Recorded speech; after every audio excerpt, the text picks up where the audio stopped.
بسم اللہ الرحمن الرحیم۔ محترم بزرگوں اور دوستوں، بہت جلد رمضان کا مبارک مہینہ شروع ہونے والا ہے۔ رمضان کا مبارک مہینہ شروع ہونے سے پہلے ایک مرتبہ اللہ کے نبی صلی اللہ علیہ وسلم نے صحابہ کرام کے سامنے ایک طویل خطبہ ارشاد فرمایا، جس میں آپ نے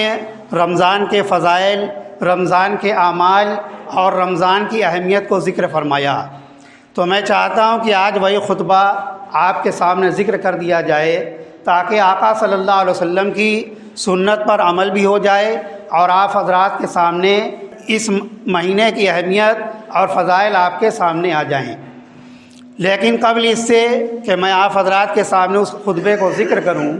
چاہتا ہوں کہ چند آیتیں جو قرآن مجید میں رمضان اور روزے کے تعلق سے نازل ہوئی ہیں ان کو پہلے ذکر کر دوں۔ چنانچہ قرآن مجید کے اندر فرمایا گیا، یا ایھا الذین آمنوا کتب علیکم الصیام کما کتب علی الذین من قبلکم لعلکم تتقون، یعنی اللہ تعالیٰ فرماتے ہیں کہ اے ایمان والو،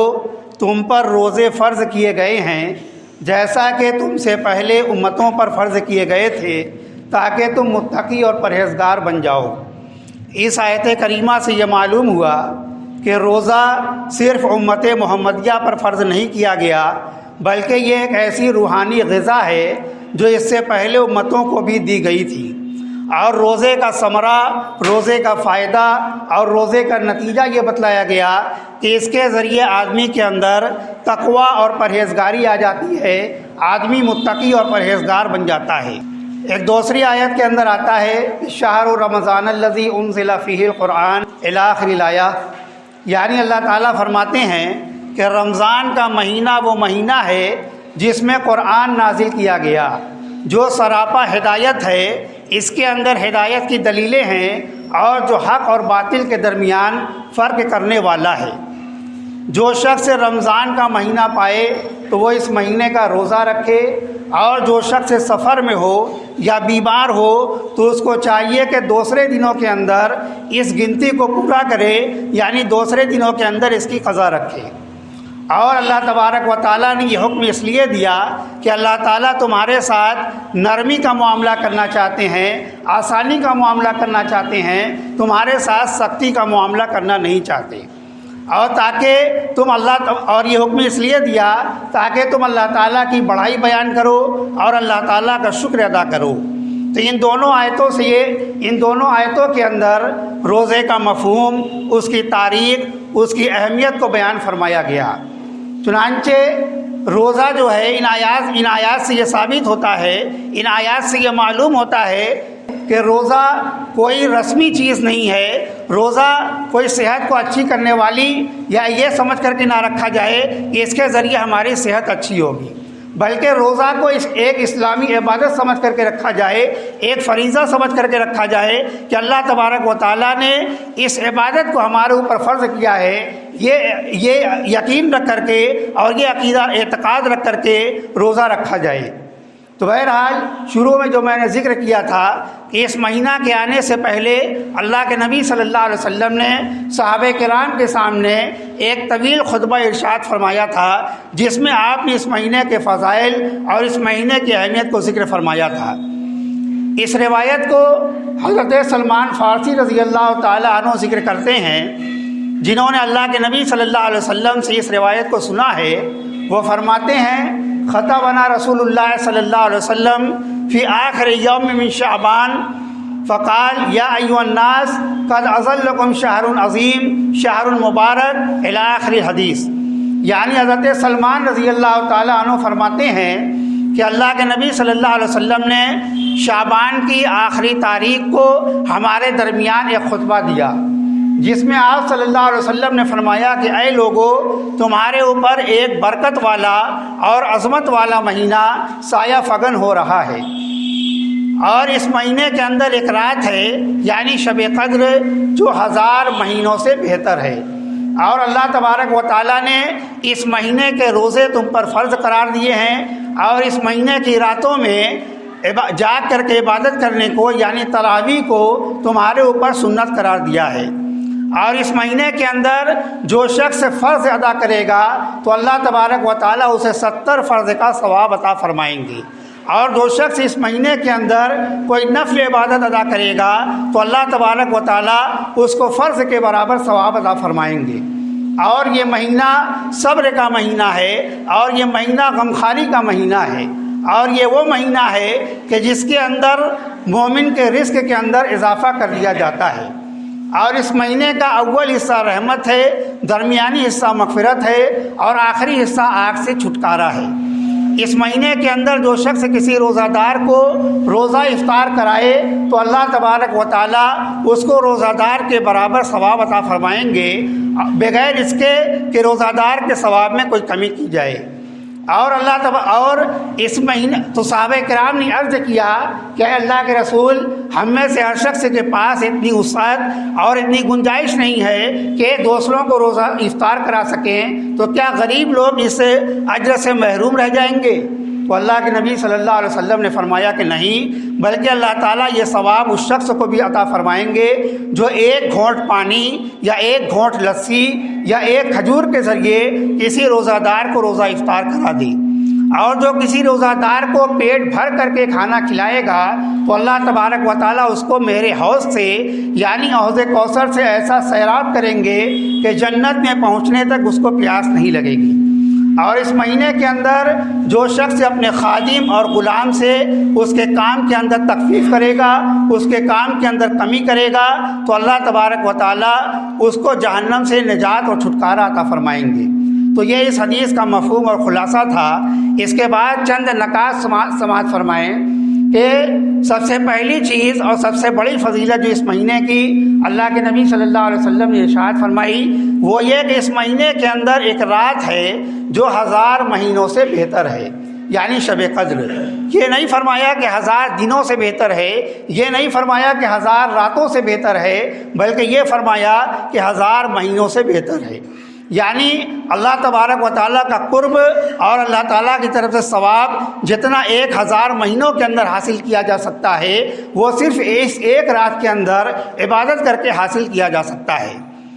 اس کو ہم اپنی مادی دنیا کے اندر ہماری مادی دنیا کے اندر اس طرح سمجھنا چاہیے کہ پہلے جو سفر چند مہینوں میں سینکڑوں دنوں کے اندر طے ہوتا تھا، آج تیز رفتار سواریاں ہیں، تیز رفتار ہوائی جہاز ہے، راکٹ ہے، اس کے ذریعے ہم وہ سفر چند گھنٹوں کے اندر یا 1 گھنٹے کے اندر طے کر لیتے ہیں۔ تو اس پر کسی کو کوئی تعجب نہیں ہوتا، بلکہ اسے ترقی کا دور کہا جاتا ہے۔ تو اسی طرح اللہ تبارک و تعالیٰ اس رات کے اندر قربت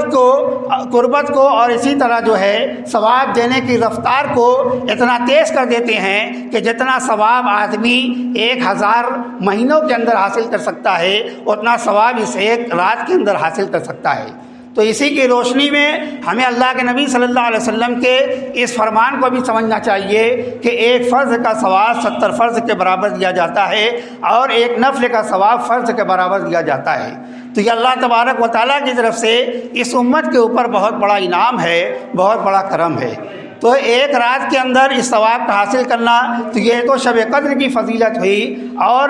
اسی طرح فرض کے برابر 70 فرض کا ثواب حاصل کرنا اور نفل کے بدلے فرض کا ثواب حاصل کرنا، یہ اس مہینے کی ہر دن اور ہر رات کی فضیلت ہے۔ اس کے بعد اللہ کے نبی صلی اللہ علیہ وسلم نے فرمایا کہ یہ صبر کا مہینہ ہے اور غمخواری کا مہینہ ہے۔ صبر یہ عربی زبان کا لفظ ہے اور اس کا معنی ہے کہ اپنی خواہشات کو دبا دینا، اپنی نفسانی خواہشات کو دبا دینا، کچل دینا۔ تو روزے کے اندر یہی ہوتا ہے کہ آدمی اللہ تبارک و تعالیٰ کے حکم کے آگے، اللہ تعالیٰ کی مرضی کے آگے اپنی نفسانی خواہشات کو دبا دیتا ہے، اپنی نفسانی خواہشات کو مار دیتا ہے۔ اور اسی طرح فرمایا گیا کہ یہ غمخواری کا مہینہ ہے کہ اس مہینے کے اندر جب آدمی روزہ رکھتا ہے تو اسے بھوک اور پیاس کا احساس ہوتا ہے، اور پھر اس کے دل کے اندر یہ بات آتی ہے کہ اس دنیا کے اندر بہت سارے لوگ ایسے ہیں جو کئی دنوں تک بھوکے رہتے ہیں، کئی دنوں تک پیاسے رہتے ہیں، تو وہ لوگ کیسے زندگی گزارتے ہوں گے؟ تو پھر ان کے لیے اس کے دل کے اندر ہمدردی اور غمخواری کا جذبہ پیدا ہوتا ہے۔ آگے فرمایا گیا کہ یہ وہ مہینہ ہے جس میں مومن کے رزق میں اضافہ کر دیا جاتا ہے۔ تو اس کا مشاہدہ ہر مسلمان کر سکتا ہے کہ رمضان کے مہینے میں جتنی فراوانی کے ساتھ اور جتنا اچھا کھانے پینے کو مل جاتا ہے، پورے سال اتنا اچھا کھانے پینے کو نہیں ملتا۔ تو خواہ اس کا وسیلہ اور ذریعہ کچھ بھی ہو، لیکن یہ اللہ تعالیٰ کی طرف سے ایک مہینے کی برکت ہے کہ آدمی کو اس مہینے کے اندر فراوانی کے ساتھ اور اچھا کھانے پینے کو مل جاتا ہے۔ اس کے بعد اللہ کے نبی صلی اللہ علیہ وسلم نے فرمایا کہ اس مہینے کا اول حصہ رحمت ہے، درمیانی حصہ مغفرت ہے اور آخری حصہ آگ سے چھٹکارا ہے۔ چونکہ بندے 3 طرح کے تھے، اس لیے اللہ تبارک و تعالیٰ نے اس مہینے کو 3 حصوں میں تقسیم فرما دیا۔ پہلی قسم کے وہ بندے ہیں جو گناہوں سے پاک صاف ہیں، یعنی جب ان سے کوئی گناہ سرزد ہو جاتا ہے، کوئی غلطی ہو جاتی ہے تو فوراً اللہ تعالیٰ کے سامنے حاضر ہو کر کے اپنے گناہوں سے معافی تلافی کرتے ہیں، رو دھو کر کے استغفار کر کے توبہ کر کے اپنے گناہوں کو معاف کرا لیتے ہیں۔ تو ایسے لوگوں کے لیے رمضان کا مہینہ جو ہی شروع ہوتا ہے تو پہلے ہی دن سے ان کے اوپر رحمت کی بارش ہونا شروع ہو جاتی ہے، بلکہ یوں کہا جائے کہ پہلی رات سے ان کے اوپر رحمت کی بارش ہونا شروع ہو جاتی ہے۔ اور دوسرے قسم کے وہ بندے ہیں جو گنہگار ہیں لیکن اس اعتبار سے اتنے گئے گزرے بھی نہیں ہیں۔ تو یہ لوگ جب رمضان کے پہلے حصے میں نمازیں پڑھ کر کے، روزہ رکھ کر کے، دیگر عبادات کر کے، توبہ استغفار کر کے اپنے گناہوں کی معافی کرا لیتے ہیں تو رمضان کے دوسرے حصے میں ان کی بھی مغفرت کر دی جاتی ہے۔ اور تیسری قسم کے وہ لوگ ہیں جو گناہوں کے اندر بالکل لت پت ہیں، جو گناہوں کے اندر بالکل ڈوبے ہوئے ہیں، تو گویا کہ انہوں نے اپنے بدعمالیوں کی وجہ سے اپنے کو جہنم کا حقدار بنا لیا ہے۔ تو ایسے لوگ جب رمضان کے پہلے حصے میں اور دوسرے حصے میں روزہ رکھ کر کے، دیگر عبادات کر کے، توبہ استغفار کر کے اپنے گناہوں کے بوجھ کو کچھ ہلکا کر لیتے ہیں تو تیسرا عشرہ جو اللہ تعالیٰ کی رحمت کے جوش کا عشرہ ہے، تو اللہ تبارک و تعالیٰ اس تیسرے عشرے کے اندر ان کی بھی مغفرت فرما دیتے ہیں۔ تو چونکہ بندے 3 طرح کے تھے، اس لیے اللہ تبارک و تعالیٰ نے اس مہینے کو 3 حصوں میں تقسیم فرما دیا تاکہ ہر طرح کے لوگوں کو یہ مہینہ محیط ہو جائے اور ہر طرح کے لوگ اس مہینے سے فائدہ حاصل کر لیں۔ تو یہ مہینہ بڑی برکت والا مہینہ ہے، اور جیسا کہ آپ نے اس کے فضائل سنے، اللہ کے نبی صلی اللہ علیہ وسلم نے اس کے یہ اعمال اور فضائل ذکر فرمائے، تو ان کی روشنی میں ہم کو فرض سمجھ کر کے اس مہینے کے اندر روزہ رکھنا چاہیے۔ اب چند اور روایتیں آپ کے سامنے ذکر کر دوں جن میں اللہ کے نبی صلی اللہ علیہ وسلم نے روزے کے متعلق ارشادات فرمائے ہیں۔ ایک روایت کے اندر آتا ہے کہ اللہ کے نبی صلی اللہ علیہ وسلم نے فرمایا کہ اللہ تبارک و تعالیٰ نے جنت کے اندر ایک دروازہ متعین کر رکھا ہے جس کا نام باب الریان ہے، جس سے صرف روزہ دار جنت کے اندر داخل ہوں گے اور روزہ داروں کے علاوہ کوئی اور جنت کے اندر داخل نہیں ہوگا۔ قیامت کے دن پکارا جائے گا کہ کہاں ہیں وہ لوگ جو اللہ کے لیے بھوکے اور پیاسے رہتے تھے، یعنی اللہ کے لیے روزہ رکھا کرتے تھے۔ تو روزے دار کھڑے ہوں گے اور جنت کی طرف چل پڑیں گے اور باب الریان سے وہ جنت کے اندر داخل ہوں گے۔ اس کے بعد وہ دروازہ بند کر دیا جائے گا، روزہ داروں کے علاوہ کوئی اور شخص اس دروازے سے جنت کے اندر داخل نہیں ہوگا۔ تو چونکہ روزہ کے اندر سب سے زیادہ بھوک اور پیاس کا احساس ہوتا ہے، اس لیے اس کے مناسب کوئی صلہ دیا جانا چاہیے تھا، اور ریان کے معنی ہے پورا سیراب کرنا۔ تو اللہ تبارک و تعالیٰ نے ان کے اعزاز میں یہ ایک دروازہ متعین فرما دیا کہ یہ صرف روزہ داروں کے لیے خاص ہے، جس کا نام باب الریان ہے، یعنی ان کو پورا سیراب کیا جائے گا۔ ایک روایت کے اندر آتا ہے کہ آپ صلی اللہ علیہ وسلم نے فرمایا کہ روزہ اور قرآن بندے کے لیے شفاعت کرتے ہیں۔ روزہ کہتا ہے کہ اے پروردگار، میں نے اس کو دن بھر کھانے پینے سے روکے رکھا، آپ میری سفارش کو قبول فرما لیجئے اور اس کی مغفرت فرما دیجئے۔ اور قرآن کہتا ہے کہ اے پروردگار، میں نے رات بھر اس کو آپ کے ذکر کے اندر مشغول رکھا، یعنی یہ رات بھر تراویح پڑھتا رہا یا سنتا رہا، اس لیے میری شفاعت کو قبول فرما لیجئے اور اس کی مغفرت فرما دیجئے۔ تو اللہ تبارک و تعالیٰ ان دونوں کی سفارش کو قبول فرما لیتے ہیں اور اس بندے کی مغفرت کر دی جاتی ہے۔ تو بہرحال رمضان کا یہ مبارک مہینہ شروع ہونے والا ہے، ہمیں پورے اخلاص کے ساتھ اور دل جمعی کے ساتھ اس مہینے روزہ رکھنے کی کوشش کرنی چاہیے۔ اللہ تعالیٰ سے دعا ہے کہ اللہ تعالیٰ ہمیں اور تمام لوگوں کو عمل کرنے کی توفیق عطا فرمائے۔ وآخر دعوانا الحمد للہ رب العالمین۔